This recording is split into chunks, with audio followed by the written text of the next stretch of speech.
ঢাকা বিশ্ববিদ্যালয়ে যখন প্রথম বর্ষে ভর্তি হই তখন আমার একজন শিক্ষক ছিলেন। উনি বলেছিলেন বাংলাদেশের রাষ্ট্র ব্যবস্থা একটি অশ্লীল রাষ্ট্র ব্যবস্থা, যে তার নাগরিকদেরকে ওন করে না এবং তার নাগরিকদের জন্যে কোনো উদ্যোগ গ্রহণ করে না।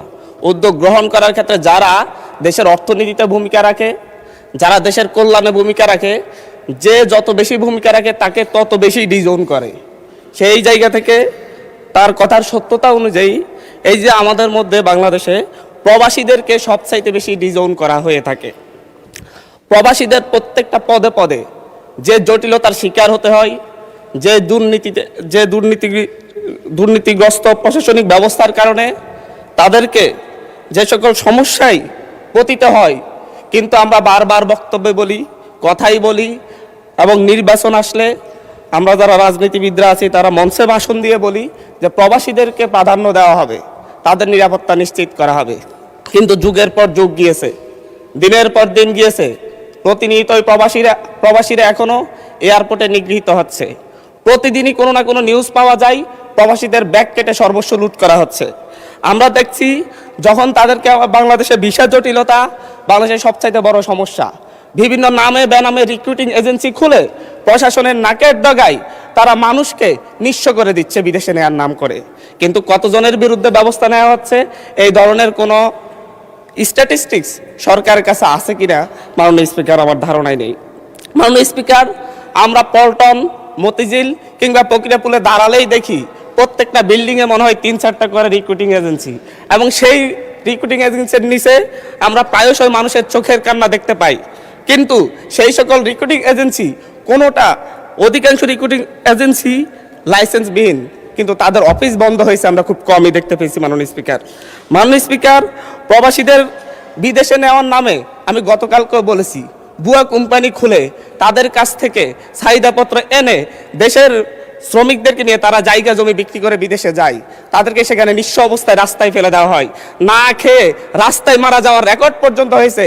কিন্তু বাংলাদেশের দূতাবাস কিংবা বাংলাদেশের মন্ত্রণালয় এই ব্যাপারে আনুষ্ঠানিকভাবে কোনো দুঃখ প্রকাশের বিবৃতি পর্যন্ত আমাদের চোখে পড়েনি। মাননীয় স্পিকার, আমাদের এই বাংলাদেশের এই যে ভুয়া কোম্পানি তৈরি করা এবং ভুয়া এজেন্সির নাম করে, ভুয়া কোম্পানির নাম করে শ্রমিকদেরকে, বাংলাদেশের সাধারণ মানুষকে প্রতারণার শিকার হয়ে নিঃস্ব করা হয়, এটার সাথে বাংলাদেশের দূতাবাস, বাংলাদেশের মন্ত্রণালয় সহ প্রত্যেকটা গ্রুপই জড়িত, এবং সবচাইতে বেশি জড়িত বাইরের সিন্ডিকেট।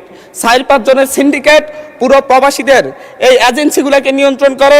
দেশে বিদেশে, দেশের বাইরে শ্রমিক পাঠানোর ক্ষেত্রে তারা ভূমিকা রাখে। মাননীয় স্পিকার, আমাদের বাংলাদেশে অদক্ষ জনশক্তি রপ্তানি করা হয়।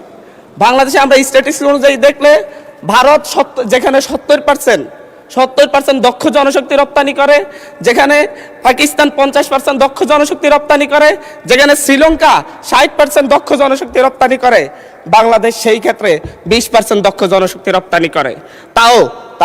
তারাও আইটি খাতে সেটা 1%-এর কম, স্বাস্থ্য খাতেও 1%-এর কম, এবং প্রকৌশল খাতেও 1%-এর কম। মাননীয় স্পিকার, আমরা প্রতি বছরই দেখি, বিভিন্ন স্ট্যাটিস্টিক্সে দেখতে পাই, জরিপে দেখতে পাই, প্রতি বছর 1,20,000 থেকে 2,50,000-এর মতো মানুষ প্রত্যক্ষ বা পরোক্ষভাবে ভিসা জালিয়াতির শিকার হন। কিন্তু কতগুলো ভিসা জালিয়াতির ঘটনায় বিচার হয়, এই ক্ষেত্রে বাংলাদেশ অনেক পিছিয়ে রয়েছে। মাননীয় স্পিকার, 2019 থেকে 2023 সাল মাত্র 4 বছরে প্রায় 20,000 প্রবাসী টিকিট জালিয়াতির মুখে পড়ে। টিকিটের মূল্যের ক্ষেত্রে আরও এক ভয়ঙ্কর সিন্ডিকেটের মুখোমুখি হতে হয় তাদেরকে। যদি সৌদি আরব থেকে আসার জন্য বাংলাদেশের টিকিট কাটলে সেটা 30-35,000 টাকায় কিনা যায়, কিন্তু বাংলাদেশ থেকে সৌদিতে যাওয়ার জন্য যদি টিকিট কাটতে হয় বাংলাদেশের সিন্ডিকেটের কারণে এই টিকিটের দাম 1 লক্ষ থেকে 1,20,000 টাকা পর্যন্ত হয়ে যায়। মাননীয় স্পিকার, প্রবাসীদেরকে নিঃস্ব করে আমরা বাংলাদেশের অর্থনীতিকে দাঁড় করাতে চাই, কিন্তু প্রবাসীরা প্রতি বছর প্রতি 100 জনে 5 থেকে 7 জন, প্রতি 100 জনে 5 থেকে 7 জন প্রবাসী ফেরত আসে আহত অবস্থায়, এবং তাদের চিকিৎসা পর্যন্ত ঠিকমতো করা হয় না, এবং তারা সারা জীবনের জন্য পঙ্গু হয়ে ঘরে বসে থাকে। মাননীয় স্পিকার, বাংলাদেশে প্রতি বছর প্রায় 1,500 থেকে 2,000 প্রবাসীর লাশ বাংলাদেশে আসে, এবং 1,500 থেকে 2,000 প্রবাসে মৃত্যুবরণ করে নিহত হয় বিভিন্ন দুর্ঘটনার কারণে, কিন্তু তাদের পরিবারের খোঁজার কেউ রাখে না। আমরা নিঃস্ব হওয়ার যেই অবস্থা দেখি, আমরা এই ক্ষেত্রে দেখি সরকারের উদাসীনতা। সেটা যেই সরকারই হোক, নতুন সরকার এসেছে 3 মাস হয়েছে, আমরা এখানে আলোচনা করতেছি সরকার যেন নতুন করে উদ্যোগ নেই। আমরা পূর্ণ অতীতের মতো পিছনে ফিরে যেতে চাচ্ছি না। মাননীয় স্পিকার, পাসপোর্ট রিনিউ এবং বিপদগ্রস্ত লেবারদের পাশে বাংলাদেশের দূতাবাসগুলো দাঁড়ায় না। বিভিন্ন ক্ষেত্রে পাসপোর্ট রিনিউ করার জন্য বিভিন্ন রাজনৈতিক ব্যক্তিদের কাছে পাসপোর্ট রিনিউ করার জন্য ইজারা দেওয়া হয়, লাইসেন্স দেওয়া হয় তাদেরকে, এবং তারা বাইরে একটা অফিস নিয়ে তাদের মন মতো মানুষের কাছ থেকে, বিভিন্ন প্রবাসীদের কাছ থেকে অতিরিক্ত টাকা নিয়ে দীর্ঘ সময় লাগিয়ে লাইসেন্স রিনিউ করতে হয়। মাননীয় স্পিকার, আমরা যদি বাংলাদেশের অর্থনীতিকে দাঁড় করাতে চাই, মাননীয় স্পিকার, আমরা যদি বাংলাদেশের প্রবাসীদেরকে প্রকৃত ধন্যবাদ মাননীয় সদস্য, ধন্যবাদ। আচ্ছা, 1 মিনিট বলেন। আমাদের বাংলাদেশের অর্থনীতিতে 5 থেকে 10% মোট জিডিপি, 5 থেকে 7% মোট জিডিপি প্রবাসী আয়ে আসে। বৈদেশিক মুদ্রার একটা বড় অংশ প্রবাসী আয়ে আসে, কিন্তু এই প্রবাসীদের নিয়ে, প্রবাসীদের চিকিৎসা এবং প্রবাসীদের যারা ফেরত আসে তাদের পুনর্বাসন, ভিসা জালিয়াতি থেকে মুক্তি এবং বিভিন্ন ভুয়া এজেন্সি বন্ধ করে প্রবাসীদেরকে নিঃস্ব হওয়ার হাত থেকে মুক্তি দেওয়ার জন্য সরকারকে নতুনভাবে ভাবতে হবে, নতুন কর্মপরিকল্পনা তৈরি করতে হবে।